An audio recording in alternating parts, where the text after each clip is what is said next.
movement in the market. It looked pretty obvious. As I reported right before the commercial break, oil was above $90 a barrel. Let me know when we have that up, guys. He is canceling all strikes right now. Guys, pop that up when you have a second. Or send it into my email. That's big news. And obviously that would be impacting oil prices. President Trump canceling new strikes on Iran. We're waiting on more details. Your thoughts? Yeah, that's huge news because yesterday we got CPI, today we got PPI. To your point, if we strip out energy, it's a clear energy shock. So now that we have headlines with escalated tension, that's what caused the market to sell off yesterday because energy is now leaking into inflation and we don't want that to hurt the consumer. So now if strikes are coming off, that bodes very well for oil. All right, let me get this in here. Here's the Truth Social. Based on the fact that discussions with the Islamic Republic of Iran have been brought to the highest level of Iranian leadership and approved, writes President Trump, I have, as President of the United States of America, canceled the scheduled strikes and bombings against Iran this evening. Discussions and final points have been, in both concept and great detail, approved by all parties involved, including the United States, Israel, Saudi Arabia, UAE, Qatar, Turkey, Pakistan, Bahrain, Kuwait, Jordan, Egypt, and others. The naval blockade will remain in full force and effect until this transition is finalized. Time and place of this signing to be announced shortly. So we will see if we hear directly from the president here in the next few moments. If we could pop up the big board as well, while we're seeing oil prices come down on this news out of the White House, watch this. Look at that U.S. stock market spike on the news. Two things I think are different this time, right? Those four dreaded words on Wall Street. One is we have the direct line of communication with the Iranians, right? The president was not doing that before. And two, he's keeping on the leverage here, keeping the blockade in force, knowing that their one tactic is delay, not giving them that flexibility this time. Wow. Obviously, the market's going to not taking any time to react to this. As we noted, the drop in oil prices once President Trump issued this statement canceling new strikes on Iran. Oil prices dove down now about $3, down to $87 a barrel. I keep looking at that. I was like, even though we saw the spikes to $90, $100 a barrel, even President Trump would note that in the face of so much geopolitical risk, historically, we would have seen a massive oil spike, $115, $120, $200 a barrel. We never quite saw that, but now you have at least some news affecting this right now, and you're already dropping to $87 a barrel, which is really interesting. Yeah, look, I think if we pull up the futures curve tomorrow, you're going to see the 70s come in before the end of the year. You've seen the Energy Information Agency thinks we'll get back to 80s. That's all good news because it takes about 2 months for gas prices to adjust. We're off the highs of $4.50 national average. Let's get back to a 3 handle, and the midterms start looking a lot better for the math for Republicans. I should note, too, that gas prices came down overnight by 2 pennies. I mean, they're well off where they were just a month ago. Your thoughts? Yeah, absolutely. If we even pull the recent report that we got on June 9th, we saw that there's even demand destruction that's already happening. So since the market is forward-looking, we're looking forward more to resolution rather than war. And that's where the trade is happening. So to your point with the futures curve, but also if you look at shorts, traders are shorting this, betting on that we're going to have that calm is coming. Exactly. That the end is near. I think that's fair. I really think that's fair. If you hear what is coming out of the White House right now. So stock market up, oil prices down. Looks the fear trade is fading a bit. I'm also looking at the precious metals market. Often this is sort of the safe haven in times of uncertainty for investors. Gold right now is diving about $32 an ounce. So there's a major reaction in markets to the president's news just now. Yeah, let's not forget about the Fed either, because the Fed's been handcuffed with higher energy prices.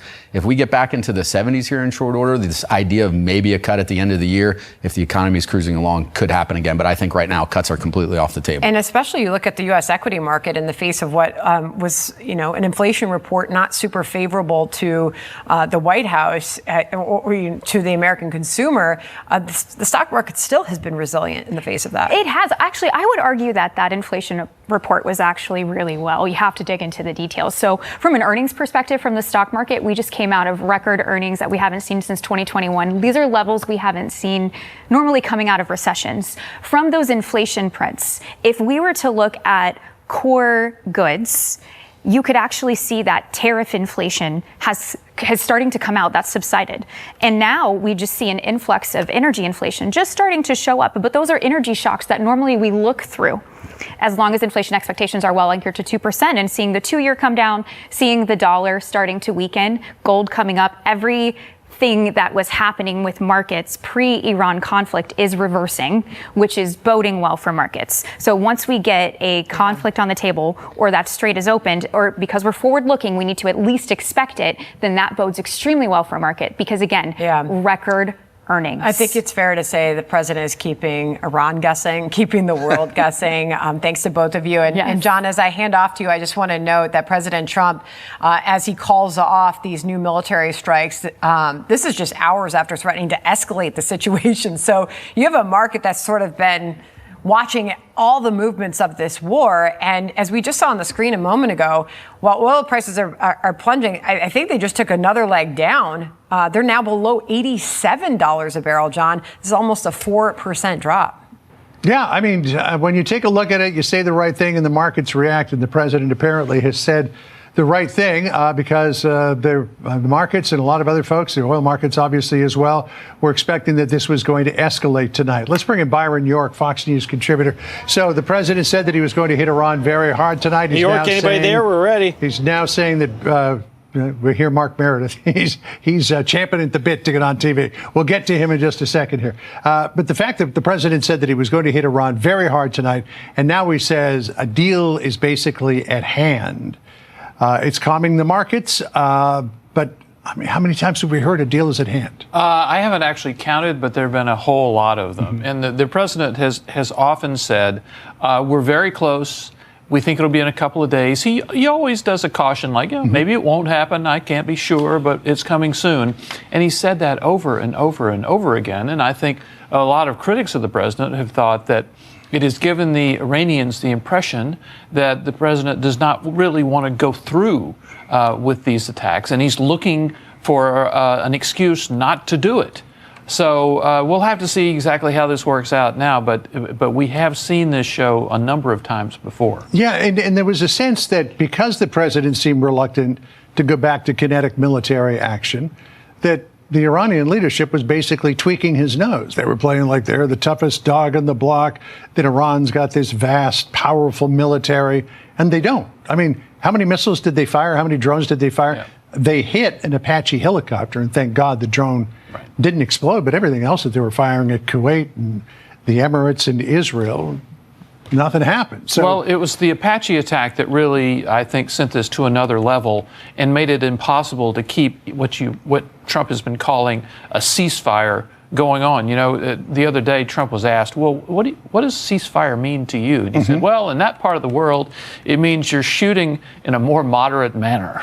And that was impossible to maintain after they downed an American helicopter and just by grace didn't kill 2 Americans or capture 2 Americans. There was simply no way the president could say, well, we're in a ceasefire, we won't retaliate for that. Yeah, I'm very curious that Ghalibaf and Araghchi have been silent. They haven't said anything on X for the last couple of days, and I wonder why. Are they being told by the IRGC not to post anything, or is the IRGC who was posting for them and they've decided not to say anything? Are they trying to keep their mouths shut? I don't know. But Iran did claim last night, after the U.S. strikes began, that the Strait of Hormuz is officially closed.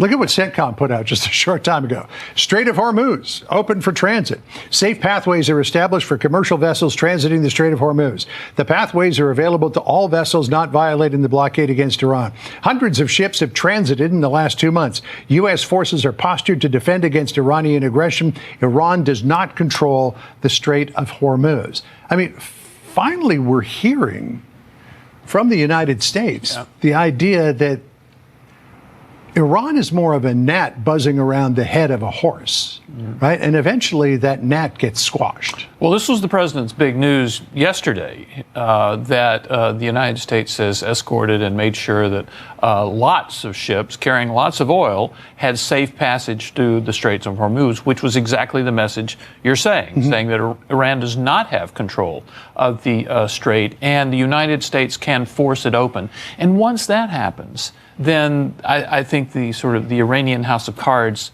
sort of falls apart. Their power is their power over the strait. Yeah. And a lot of the last 2 or 3 months has been involved in this kind of useless struggle to get back to where we were before the war started, that is, with an open Strait of Hormuz. But once you get that Strait of Hormuz on, then it seems to me the United States can focus on the actual goal of this war, which was to ensure that Iran does not get a nuclear weapon.